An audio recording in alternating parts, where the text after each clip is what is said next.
আল্লাহ এবং রসুল যে সংজ্ঞা দিয়ে গেছেন মুসলমানের, তার বিরুদ্ধে, তার বিপক্ষে, তার বিপরীতে অন্য কোনো নতুন সংজ্ঞা ইসলামে গ্রহণযোগ্য নয়।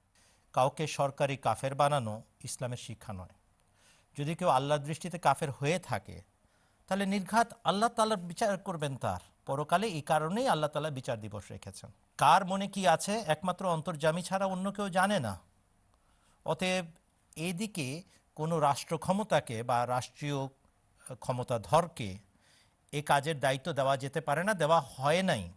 হাদিস শরীফে দেখেন, আল্লাহ তাআলা মুসলমানের সংজ্ঞা রসুল আকরাম সাল্লাল্লাহু আলাইহি ওয়াসাল্লামকে শিখিয়ে আমাদের জন্য কি শিক্ষা রেখেছেন।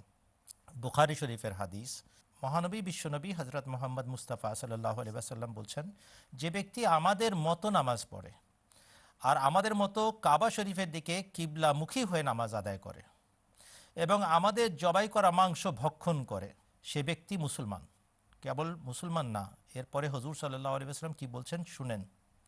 বলছেন, সে ব্যক্তি এমন মুসলমান যার দায়িত্ব আল্লাহ এবং তার রসুল হযরত মুহাম্মদ মুস্তাফা সাল্লাল্লাহু আলাইহি ওয়াসাল্লাম গ্রহণ করেছেন। এরপরে বলছেন, সাবধান, অতএব তোমরা আল্লাহর দায়িত্বে হস্তক্ষেপ করো না। বুখারী শরীফ কিতাবুস সালাত বাব ফজলু ইস্তেকবালিল কিবলা। এই হাদিস বিদ্যমান এবং সমস্ত আলেম ওলামা জানেন এটা।